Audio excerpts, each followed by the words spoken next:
Is it just Good us? afternoon, everybody. Tom Stewart here. I'm with Liz Trotter. Our guest today is Heather Canning. This is Smart Business Moves. Yeah. All So, right. okay, I'm sorry to interrupt. What were we talking about? Hair? Getting your hair done? Your hairdresser are threatening to cancel you.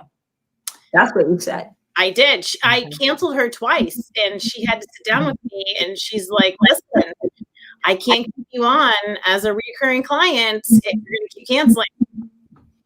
Well, did you take some tips? Hey, Denise. Did you take some tips on how to talk to the customers that try to cancel? Sure. Yeah. Sounds like a big fat no to me. But I mean, really, seriously, we all are in that kind of same boat, right? I mean, when our customers skip, if a customer skips twice in a row, Yeah. I absolutely want to be having that conversation too. Listen, you need to change what you're doing, or we need to change our rotation. Like, do you let them know like a week in advance, Heather? Or are you one of these people that just call up the morning of and say, yeah, by the way, I'm not going to be able to make it? Okay, so Tom, I actually am a business owner running my own business, and things pop up, right? And somebody in my office is short, and I can't give them notice. So I mean, this is emergency stuff. This is last second. Sorry, I know this sucks, and this is revenue you're going to miss. yeah. Oh, and by the way, we barter. Oh, Oh, okay. So do you like clean for them anyway, even though you don't? So you're running. So why are they complaining about that? Because they're getting their. no, it sounds like she's not getting her stuff done, so they're not getting their stuff done. Oh, No, we still clean. We still clean for her. But listen, it's about respecting each other's time, right? Because then she has a gap in her schedule that she could be earning money. Yeah. So bottom line is I just don't get it, and I'm short staffed, and it doesn't matter, and I just go get my hair done, and my office staff does that.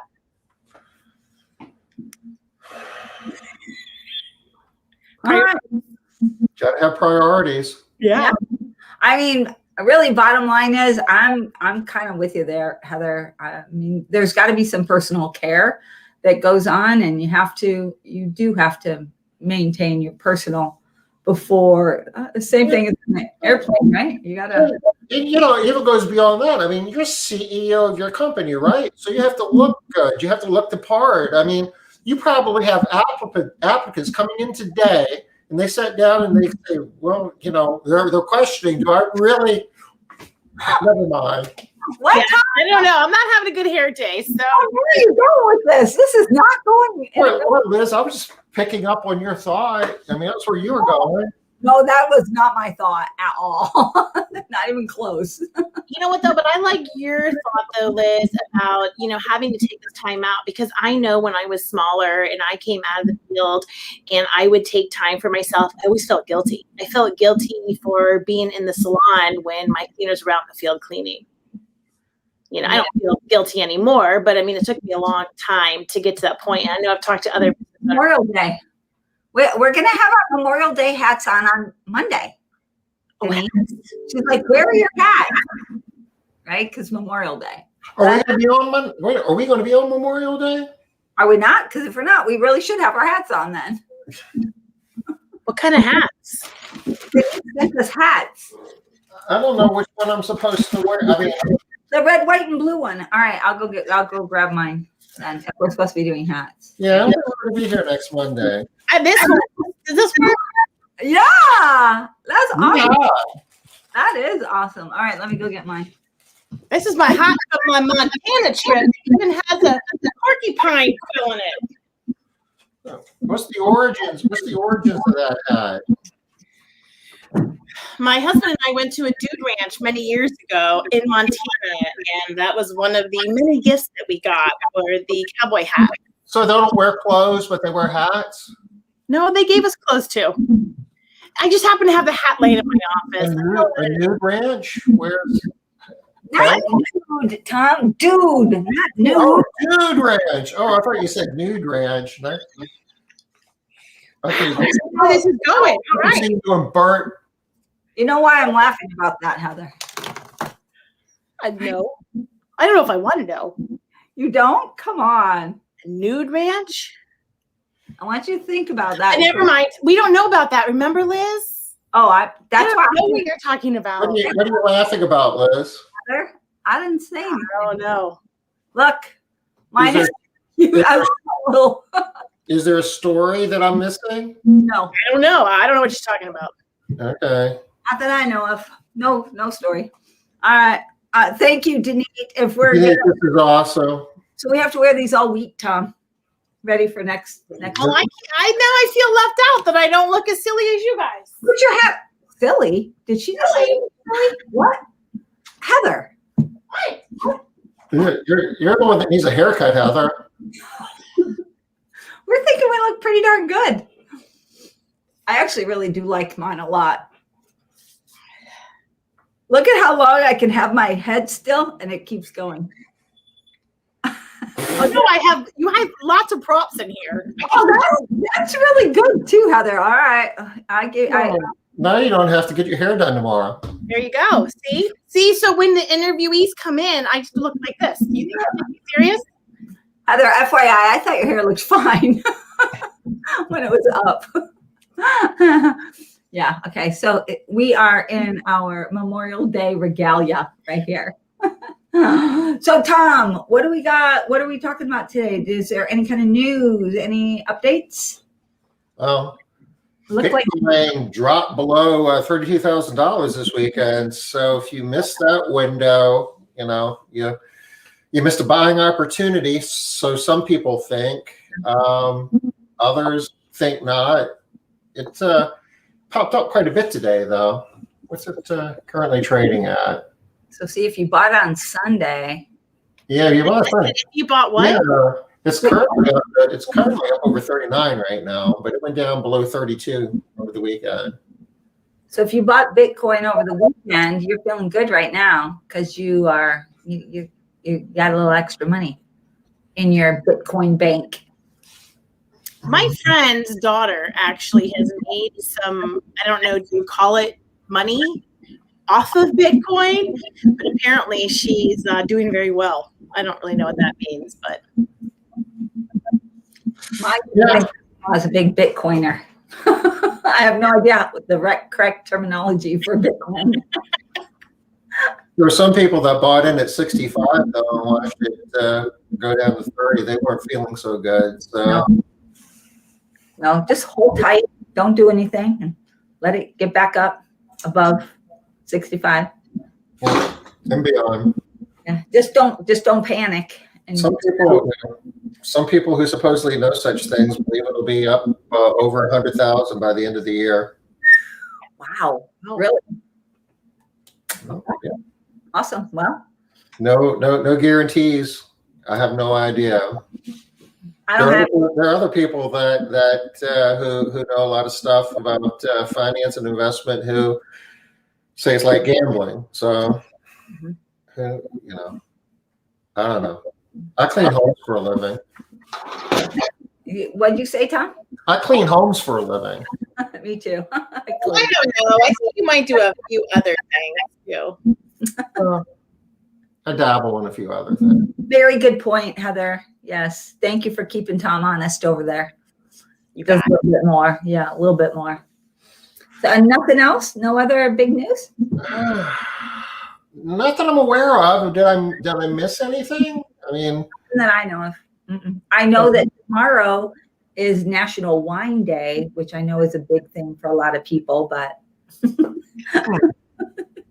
so that's all I know, Tom. Not recommending Bitcoin. is it too early to start celebrating? I mean, tomorrow will be here before you know it. I'm sure there are plenty of people that are. There we go. My office, I just have so many props in here. I gotta tell you what. I love it, Heather. Although that did sound like a plastic glass. It is. Alright. It's plastic. You couldn't tell over the live stream. When you set it down, it kind of gave it away, though, didn't it? Yeah. Did not be saving that for Wednesday if we were meeting on Monday. We're wearing them all week. Yeah. These are our week hats. No. I don't know if we should be doing it next Wednesday, but that's just too late. It's like Memorial Day is over at that point. I don't know. I really like mine. we'll be heading into 4th of July.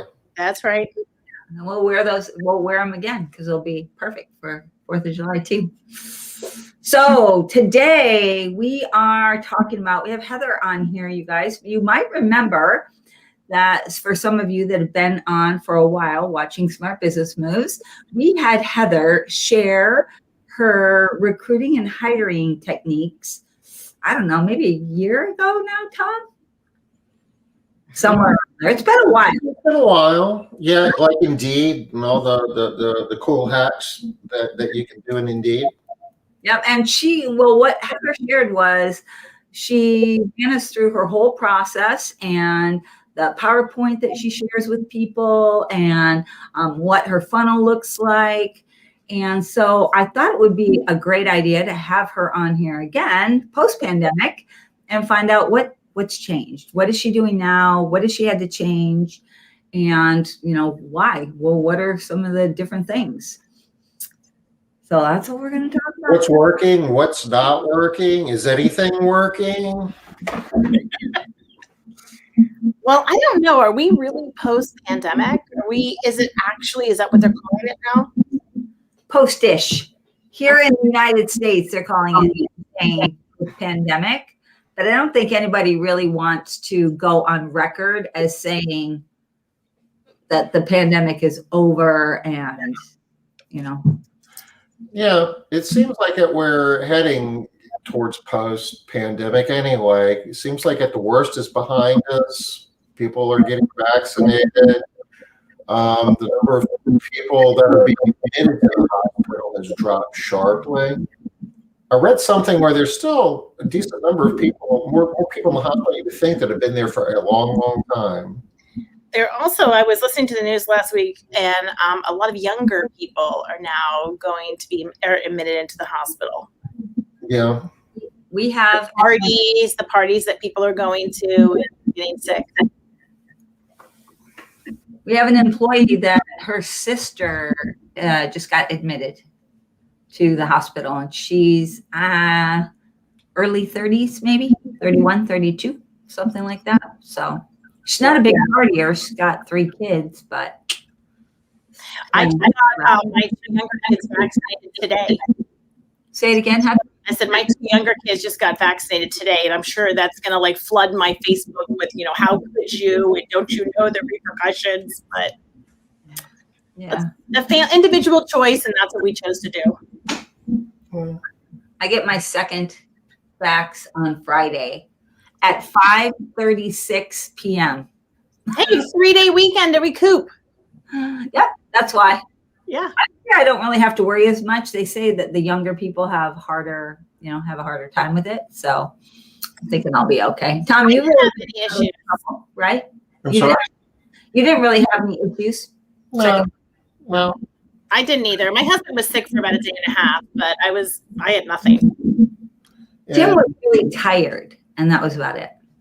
My whole family did it, even my 16-year-old son, and nobody really felt that bad after the second shot. Oh gosh, really? Even Richard, huh? All right, well, that's cool. There's a whole lot of things that they're doing between, school and band, and he's got some big trips planned, like with the scouting this summer, and they've kind of only got 2 sets of rules, and if you don't have your shots, then you have to wear masks and stuff. But if you do, you don't. Then it just seems like that you've got more latitude, more opportunities available to you if you have your COVID shot. My daughter is going away to college in New York in the fall, and it's mandatory to be vaccinated. Yeah. Wow. Kate's going to school at Clemson, and they're making it mandatory. Oh, wow. Okay. Well, that's really interesting. Are the people that are not vaccinated, are they able to do an online course still, or? That's a good question. I don't know how they handle that. I mean, I'm sure there's some people that can't because of pre-existing conditions or, object for valid reasons.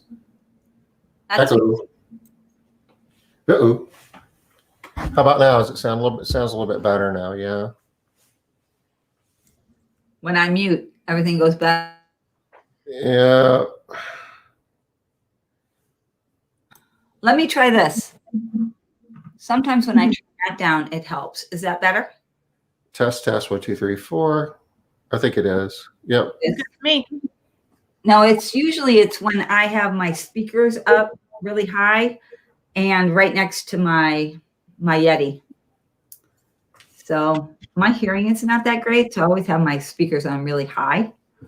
It's just too close to my microphone. I think. It seems like when I do that, y'all say it's better.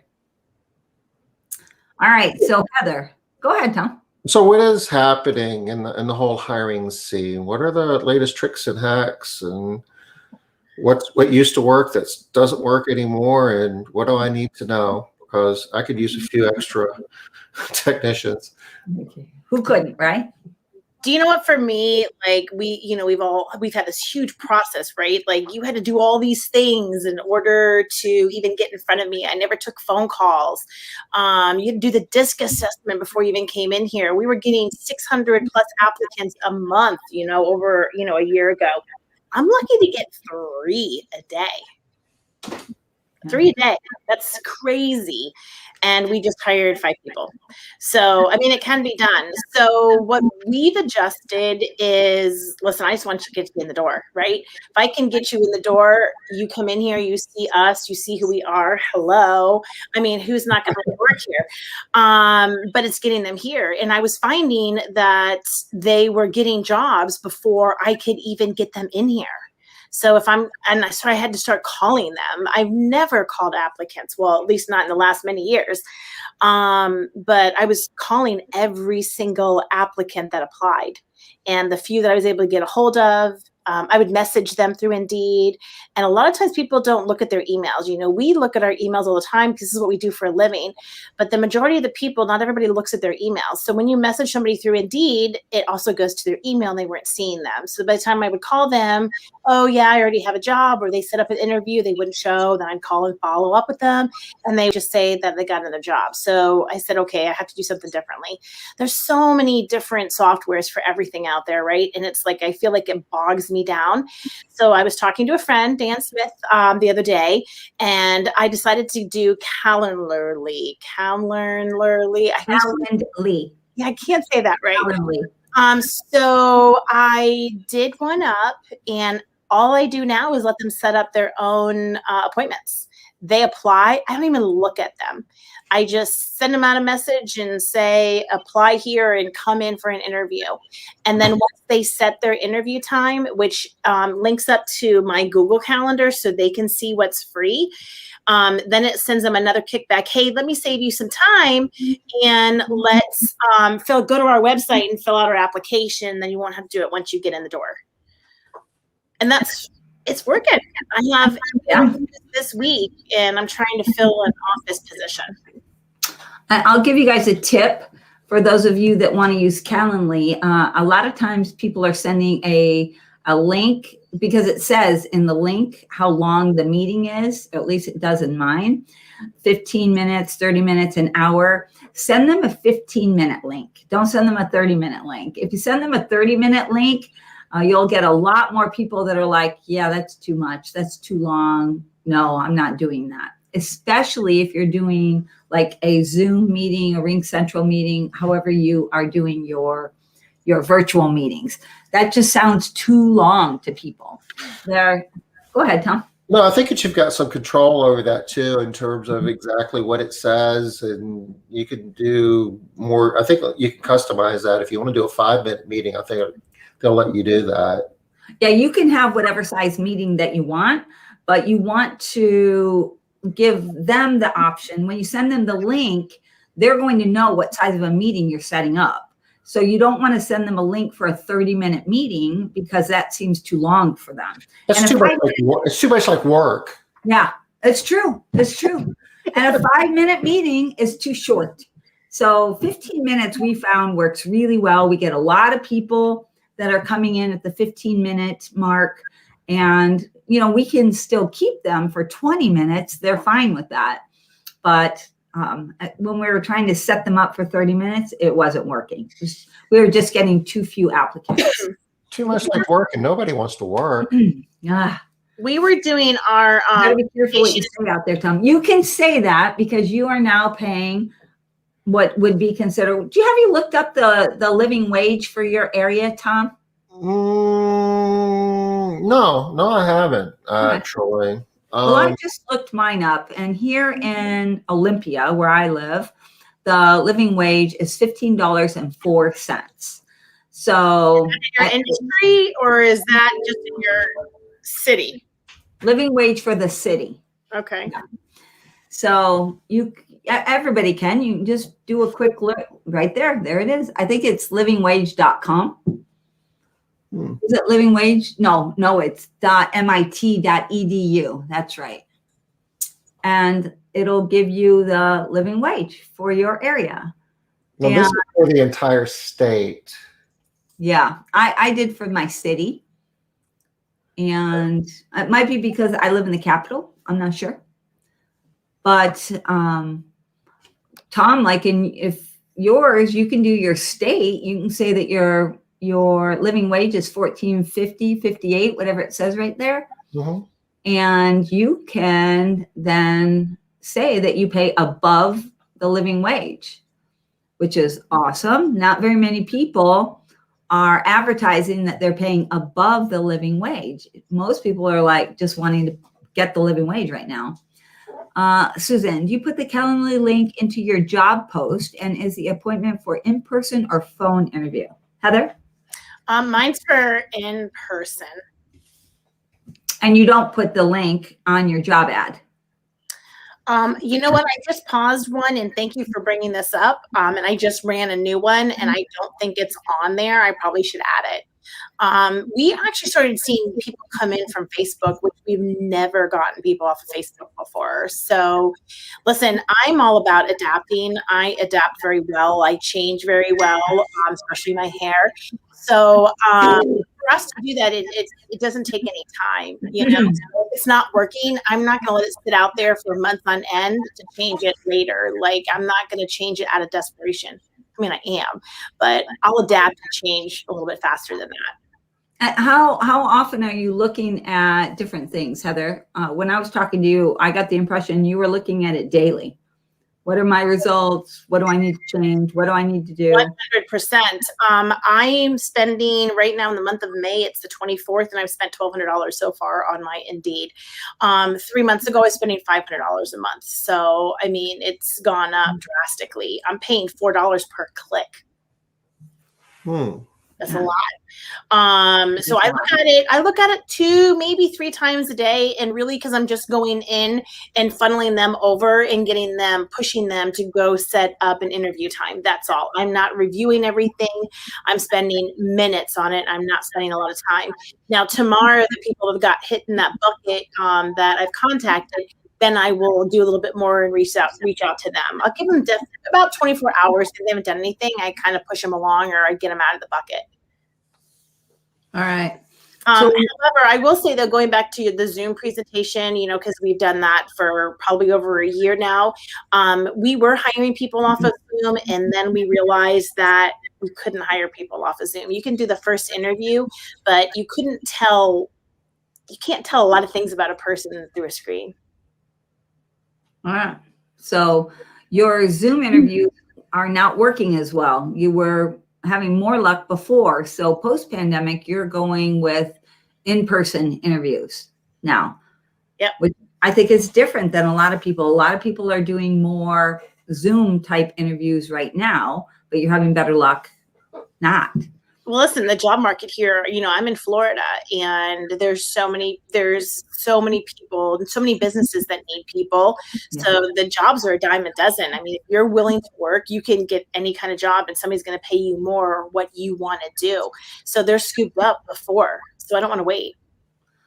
So how are you overcoming that, Heather? How are you overcoming the right now, people are thinking a lot more about money than they ever have in the past, because people are like needing employees. So it's definitely an employee market out there. How are you overcoming that? So they just raised our minimum wage, I think is like $8.85, which is ridiculous. And they just passed something the first of the year that in like 2026 is going to be $15. We've been at $12 an hour to start. So I think about 2 or 3 months ago, I started raising rates. Not only did I raise the current rates because we were always on a wait list for all new clients, we went through one by one with the help of Made Central, and we upped everybody across the board. So now we're making more money, and now we can justify spending more money. So now we've upped our ante $1 per hour, bringing on new help. I have not had to go to my old staff yet or my current staff and say, I'm paying you more money. I know it's only a matter of time, but because we've been making all this extra money, we know the money's in the bank. However, we do raises every 30, 90, and every 60 or 6 months from there after they've been hired. And then we have 7, I think we just now have 8 positions out in the field that every time that they level up, it's another raise. So they're all making more money. So you don't have anybody that's making the $14. Oops. Sorry, Tom. Did you unmute me? Yeah, I did. Good. So you don't have anybody that's actually making the $14 that you bring people in at after they get out of training because they have better opportunities, right? So actually we start at 13 an hour. And we might have some people making like 13 or 12.70 or something right now, but this is something that we just started doing in the last 30 days of bringing people on. We started bringing people on if they had like house cleaning professional experience at 13 an hour versus 12. And we also do 5 a.m. work. So you kind of got that shift extra dollar for doing property work. And then it just kind of stuck, and we just kept bringing people on at 13 an hour. Again, where it's going to get out, I understand it's going to come back here, and we'll just address it at that time. All right. Yeah. So Tom, you made a big change. Your minimum wage is like $7.75 in South Carolina, right? 25 actually is the national wage. And we made a decision last week to make our company minimum wage $15 an hour. And we made it retroactive for we started hiring new people, trainees at 15 an hour, and all of our incumbents some of them got some pretty significant raises where, they were making more than 15. Why did you strike them out though? You weren't paying them minimum wage, were you? No, we were always paying, if you roll the clock back, like pre-pandemic, we were starting people off at like $10 an hour, and somewhere between here and there, we took it up to 12, and then last week we took it up to 15. Wow! And then you also did with you. Go ahead, Heather. I'm sorry, I cut you off. And then what about all of your older staff? They all got raises. How much? I mean, did you have to go if is it $3? Yeah, in some cases everybody, if somebody, they were all making 12 or more, and now the incumbents are all making more than 15. It's, the range between the lowest paid person and the highest paid person is a tighter range now than it used to be. But, we've got, some people that are, and we pay a revenue share, we pay, commission, if you will. So the idea is that, we put a floor under it, and your individual minimum wage might be 50 rather, or $16 an hour. And then we try to, raise rates and schedule in a way where the efficiency is high, and do other things where their rev share exceeds whatever their minimum wage is. But we'll subsidize if we have to get them up to that guaranteed number. So if you've been there for, if you're not a trainee, if you've been there for a while, you've got a minimum wage set higher than $15 an hour. You have to really know your numbers to be able to pull off something like that. Yeah, you do. But it works well. And the idea is that we, set the expectation. It's like, we'll give you a floor of $15.50, but we expect that you'll be making more than that. And this is how you do it. We talk to them about productivity and efficiency, and the whole training process. And this is how you wear your apron, and this is how you get in and out of a house quickly. And if they aren't making more than that off of their rev share, we have discussions with them. Now, sometimes it's hard to do because we've been raising rates, but we still have some homes that probably should be higher. So that has to be taken into consideration as well. Tom, how are your competitors paying? Not as much as us at the moment, but we expect that they're quickly going to get there. I think that's so important, knowing your competition, right? I mean, I think that everybody says that, right?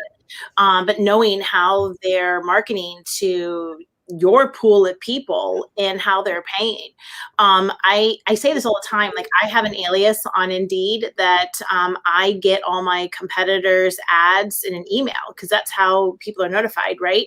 So I was a house cleaner that just happened to work for myself. And so every time somebody puts a new job in there, it comes to my email. So knowing, I mean, you can totally stay on top of what your competition is paying. Easy. And the other thing that's really nice about that is you can see what their ads are. You can see what's appealing to you if you were an employee. Oh, yeah. And you can see how often they're posting new ads. You can see what days they're posting on. So you can win all of these different things in all of these different areas. So I did want to hammer just a little bit on what Tom was talking about. We're all needing to pay more money. And you did hear Tom talk about that he's having to raise rates for all of the clients, and they're not all there yet.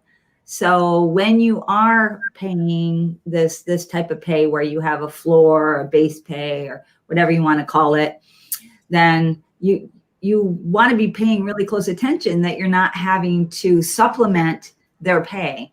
Anytime that you're supplementing their pay to get them up there, you're losing money.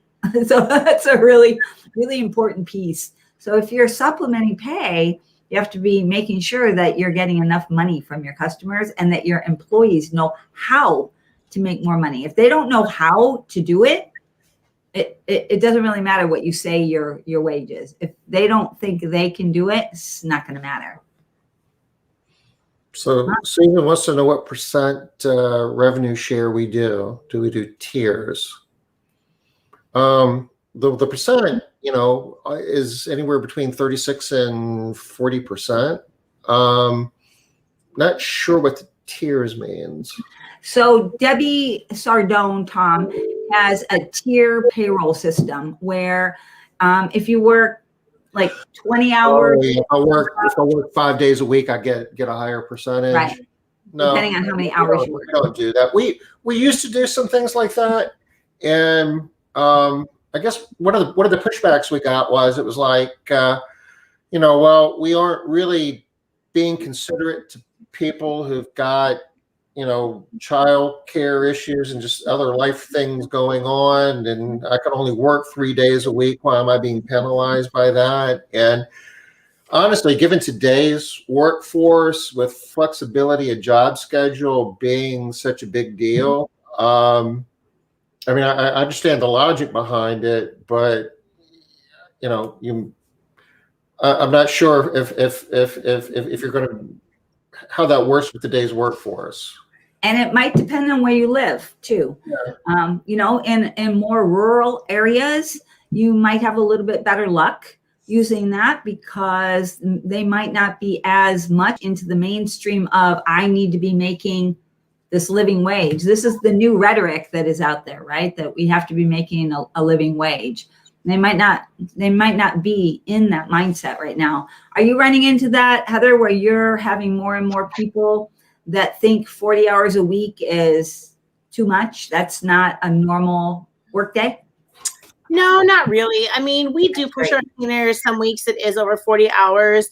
I think that they're most happy when they're getting around 36, 38 hours because, listen, they work hard. But Tom, to what you said about being flexible, like, I never thought that I would be flexible the way that we are. If I can't have somebody who can't come in until 8 and we've already started at 7:30, or somebody only wants to work 4 days a week, or somebody only wants to work 10 to 4, like, why not? okay, I've never done it before, but let's do it. If this is a good enough employee, like I want to make that exception and throw them into like a solo role, and to be able to accommodate them and their needs. Yeah. So I could tell you that there were many, many years where people told me that's not possible. You can't do that. It's not, you can't have people working such an, I'm like, yeah. And now most people that I know of have found a way. Yeah. Because the people demand it. There's got to find a better way. So we run solos and doubles and then teams of 3. And I have to tell you, I like it. I like that we have this versatility for the clients, for the staff, and it's a win-win. Yeah.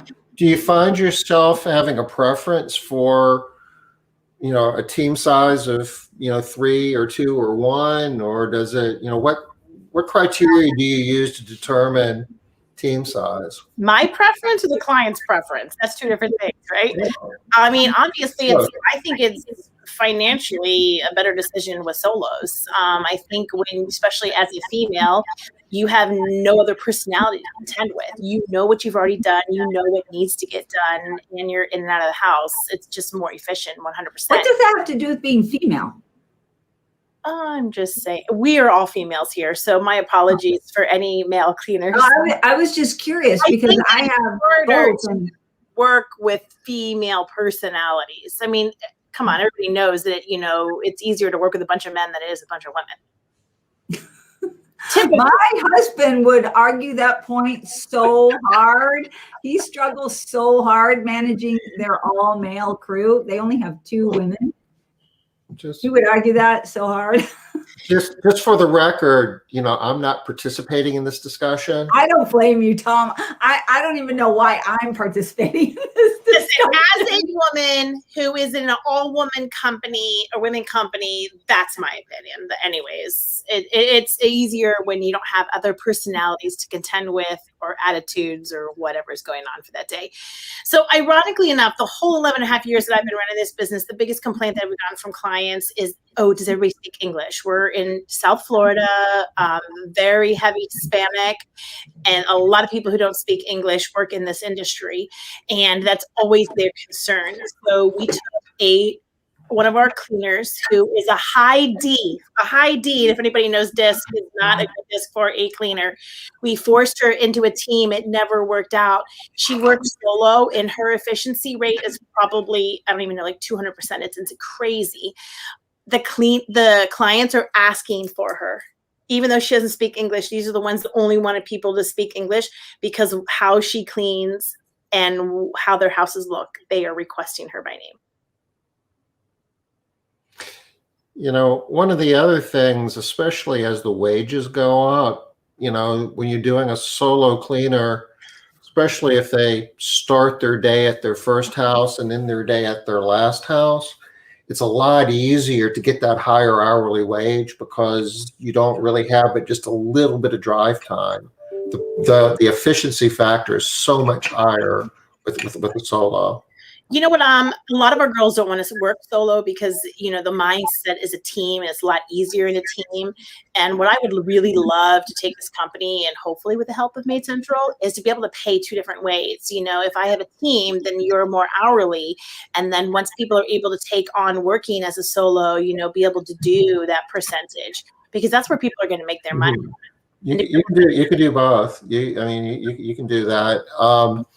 Or you can pay, different percentages by individual or by team composition. There's several different ways you can configure that to create a financial incentive for somebody to be the solo if that's what you want them to be. Because my solo is hurting herself because she's hourly. Right. And I see that. Yeah. Yeah, it's too bad. But you do need to keep in mind that there is also a mindset for some people. They are afraid of this commission or percentage or rev share, whatever you want to call it. They're afraid of this type of pay. They have sort of been brainwashed that it's not fair. So you do have to do a little bit of work if you're going to pay people this way and make sure they understand how they can make more money and show them how.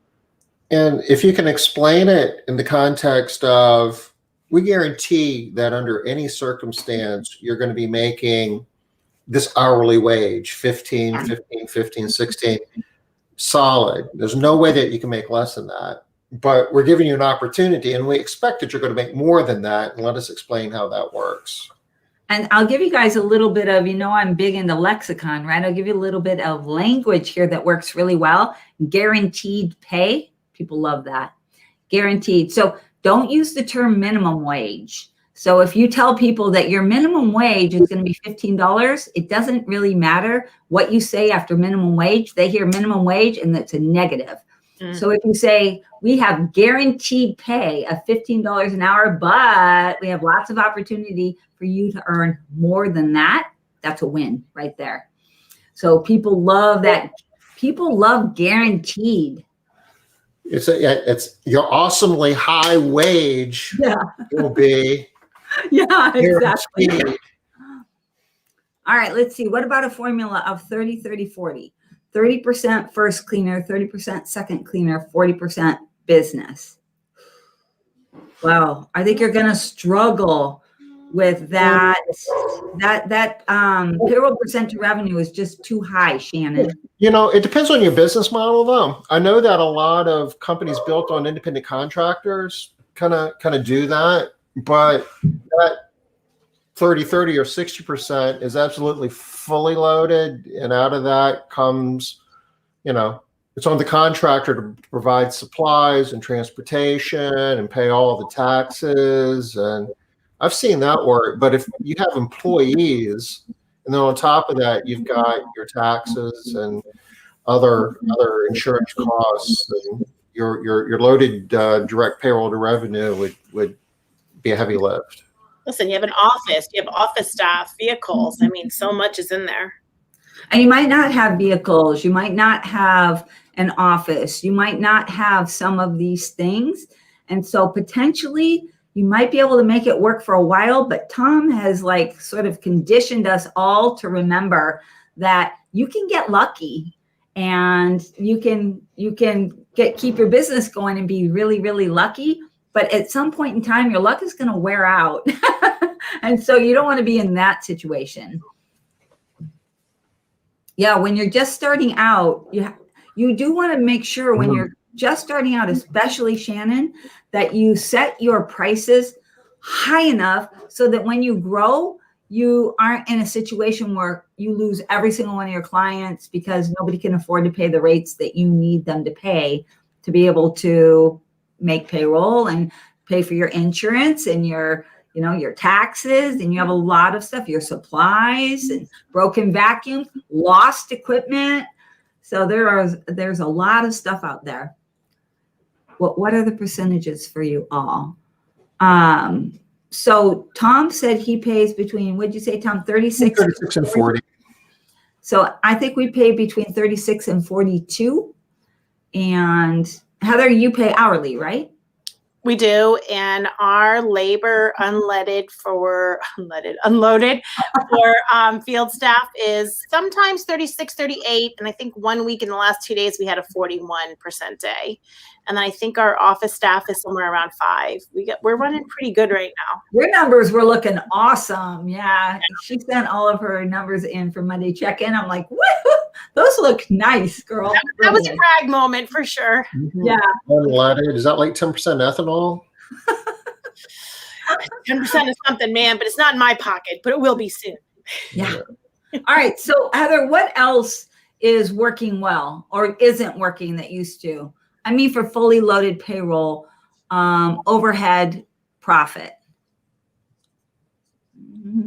So Susan, ask this question in MMA group and we'll give you some good benchmarks there. So if you had 36%, would that be for one cleaner? One. So Tom, when he's talking about the 36 to 40, yeah, that's for the entire cleaning team. So if it's one person, they would get the whole thing. If it was 2 people, it would be split between them in some form or fashion. Usually there's a team leader that's making more than the person working with them. It's making a little bit less. So it depends on, but that's the total amount. that Yeah. whoever's cleaning gets paid. Yes, absolutely. Not per person, that's per team. Yeah, and that's really important. All right. So how about some other recruiting strategies, Heather, that are working? Act now. Don't delay. That's good. You Yeah. need to act now. You need to build something that's going to like just react as soon as an applicant comes in. That's my Another thing that is working really well for a lot of people is texting. So instead of, so it used to be that people would apply, they would get an email, but like Heather said already, a lot of, especially these younger people, don't really check their email. My son told me, I can hardly remember where to go to check email. Why would people do that? Why would they want email? I'm like, oh, yes, because they're looking for a job. That's why they'd want email. He's like, yeah, no, So Too much like work. It's just too much like work. he's like, I just don't understand why. And his point also is, why do I want to work for a company that sends email? Nobody does email. That's not really a thing. So Why do I want to work for a company that uses email? yeah, that was Gavin. He's like, no, And so he works for Porsche, and I bet they use email as a company. I'm sure they do use email, absolutely, and he gets email from his company, but they also prompt him with a text. Hey, We just sent you an email. He gets a text saying we just sent you with an email. Yeah, check your email. Check your email. We do that with our clients when we are like sending leads and quotes and stuff, and we're trying to follow up and they're not calling us back. If we call and left your message, we send you a text. Hey, just left your message. And then do they call him to let him know that they sent him a text to remind him that he got an email? Don't you know that people in their 20s don't answer the phone if you try to call them? And then they put a letter in the mail with a stamp on it to let They him don't know how know. to address them. They don't know how to address them though. Yeah, no. Calling is even worse than email. So Robin is saying text, call, and then email. For us, it's text, email, then call. So because we have a lot of young people and they don't like to talk on the phone. They don't know how. If you have tried to talk to somebody young on the phone, you know what I'm talking about. They don't know when to say hi. They don't know when to say goodbye. They don't know how. So that's actually a thing. They just don't have the comfort level with calling. So texting is definitely the way to go. But Heather, you were saying that you're actually having a lot of luck calling people and just staying on them, right? Yeah, listen, and I keep everything in Indeed. I use the notes, I use the templates, I really use it to work for us. I only move into contact if I actually I'm bringing them into the office, and then I just keep them in a review status until we're into that next stage of bringing them in. Yeah, we text. We don't have them. I wish that there was texting through Indeed, but hopefully it'll get there eventually. It's coming. They said it's coming. Yeah. So that's good news. All right. What else is working? How about titles, Heather? You're still having good luck with your icons? My heart emojis all over the place. I do have an ad running right now. It's One Organized Mom, Jupiter, Florida. You can take it, copy it. People reach out to me and ask if they can rip it off. 100% take it. It's yours if it works for you. Going back to knowing what your competitors say on their ads, I want to read one to you. I just got this morning. It says, are you the most reliable person you know? Does it make you crazy when a coworker is negative? If so, we need to talk to you. If not, stop reading this and we do not want to talk to you. Are you the most consistent and friendly person you know? If so, then we need to talk to you. If it doesn't sound like you, stop reading this ad. We don't want to talk to you. We are a cleaning company. If you like to do an okay job or a half-assed job, need not apply. I was floored. Yeah. It's very ballsy. Whose ad is that? A competitor made to perfection. That's pretty. That's pretty to the point. Yeah. You know, that was a big joke that was going around for a long time, right? Where people would have an ad like that, say, I'm going to post something like this. And everybody was like, we we should do that. Well, guess what? I don't think they knew it was a joke. Maybe it's working too, you guys. I mean, I don't know. I can't imagine that it is, but maybe. Except also you can see the history of when you contacted the prospect sometime That's awesome. in the last 3 to 6 months. Yeah, that is good.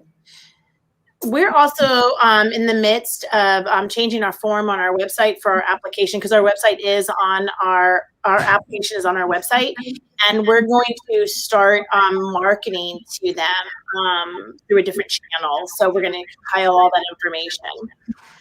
What do you mean you're going to start marketing to them through a different channel, Heather? The applicants, it's going to go into like an automation funnel. So 6 months from now, 3 months from now, Like in Made Central or an applicant training? yeah, and another platform. Applicant tracking? Yeah, and just send out text and emails to stay on their radar. Just basically you're going to treat them like a lead for sales. Yeah. Listen, right now, we have no ad spend running. All my money is going into hiring. Yeah. Mhm. Well, I mean, now's the perfect time for that. If you're like everybody else out there that I'm talking to, the sales calls are coming without doing a whole heck of a lot of work. It's just the employees that everybody's struggling with. All right. So Heather, have you had to change any of your other, one of the things that you did before that I really loved, I'm not sure you still do it if it's working, is when you brought them in for the interview, you showed them your PowerPoint, showed them how bad the job was, how good the job was. What are you doing there? Still show it. Same thing. And you haven't changed it at all? Nope. Even the nasty, disgusting inside the toilets and the nasty showers, because we need to show people this. Yeah. You know, people think that, we don't clean. I'm like, how could you not know we clean? We're house cleaners, beloved Pete. So typically what we do is we'll bring them in and we'll do the presentation and we'll show them. And then after we do the presentation, then we want to know more about them. Even if we like them, we'll do a second interview with somebody else in the office. I will never hire on the spot. I have found that if I hire on the spot, it almost never works out. So at the end of the conversation, if everybody likes them, we have hand gestures that we do, like to move forward. We'll hand them a business card and we just say, listen, go home. I want you to really think about marinating on everything that you've heard. And if you're still interested, just send me a text or an email and let me know and we'll move forward. Show us your hand signals, Heather. So like baseball? Like I know, that's what I'm picturing too, right? Yeah. Come on, Heather. Listen, it's crazy. So if you hold a pen like this is a no. And if you hold a pen like this when you walk in, it's a yes. All right. So yes and no. That makes sense. All right. I like it. But I do like this, That's good for Trisha, right? With her baseball company. All right. I like that.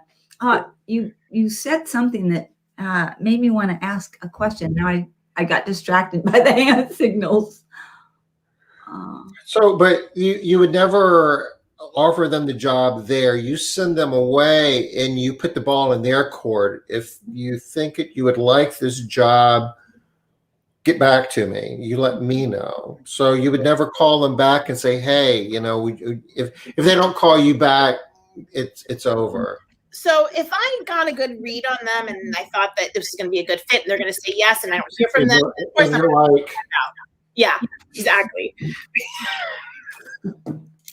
Of course I'm going to reach back out to them. And it's happened before. Like, what, I sent you an email and I didn't get it. They keyed it in wrong. I mean, things happen. Of course I'll reach out to them. But I have just found that if I hire people on the spot, I think that people are kind of like a deer in headlight and they may not be interested and they're going to say, yes, I'm going to go through the onboarding process. I'm going to build them into my system. I'm going to schedule them. I'm going to get them trained with a trainer. And guess what? 7:45 comes around and they're nowhere in sight. So I think that these people just tell us what we want to hear. So this is helping me to alleviate that. And I'd rather be told no now than to go through the work and get them on the schedule. So one of the things that you used to do, Heather, but I didn't hear you reference today. So I'm wondering what you've done, what you've modified, is you used to tell them, go home, think about it. And if you want this job, send me a letter about why you want this job or why you think you would be good at this job. Are you still doing that? I'm not doing the letter, Liz. Listen, a year ago, we were having them jump through these amazing hoops, and hoops like on fire 3 in a row, right? Right. We're doing it. People aren't going to do that now. So Right. I had to pull that back. I still go over those 5 C's, but I don't make them send in the letter. I just send a letter and let me know that you're still interested. And I just say, listen, the ball's in your court. Love to hear back from you. And if it's not for you, we understand that. But it's just a light, friendly conversation that I just let them know that I'll talk to you if you're interested. Yeah. And sometimes I even said, like, listen, I really, really want to hear back from you. I hope I hear back from you. But I mean, I don't want to get my feelings hurt if they don't. No, earlier we were talking about that people don't even know how to address a letter. So you would actually have them put a letter in the mail to you, or No. Email. email? Okay. Email. Yeah. Or through Indeed. I mean, I do hand on my business card that the email address is on the back of the business card. I mean, listen, if you can't follow those easy steps, you're not going to be able to come clean a house. Yeah. There are some basic things that you're going to have to know, especially if you're going to be solo or right. So, Tom, you're moving a lot of people also over to solo. Are you doing different ads for the solos? Do you have any tips on what's working? Well, I mean, the ads are explaining that we're looking for solo cleaners, people with experience with solo cleaners. We're particularly going after people who've got experience as independent contractors, explaining that it's a paid job. You'd be hired as an employee and the benefits that go along with that. We've actually hired a few people who appreciate actually being an employee. Yeah.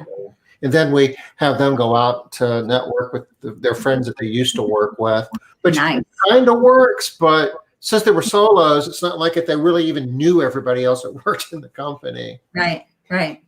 But at least anybody that they did know, they're able to see the new benefits, because one of the big problems that independent contractors have is keeping a full schedule, having that set money coming in, being able to count on paying your bills, right? Mm-hmm. So I'm sure that having this new guaranteed pay or floor pay or whatever you're calling it is helping a lot with that also. People are like, yes, finally, I just need some stability in my pay. And so switching over can make a huge difference in that way. And just stuff like not having to worry about filing their own taxes. Yeah. And people don't like to do hard stuff. This question that Robin is asking about, do you find that when people contact you to show interest after the interview, do you have a better retention? 100%. We would have people write a letter how they're going to bring our 5 C's to a job here. And actually, I got it from my girlfriend, the idea from Trisha Lake in North Dakota at TLC.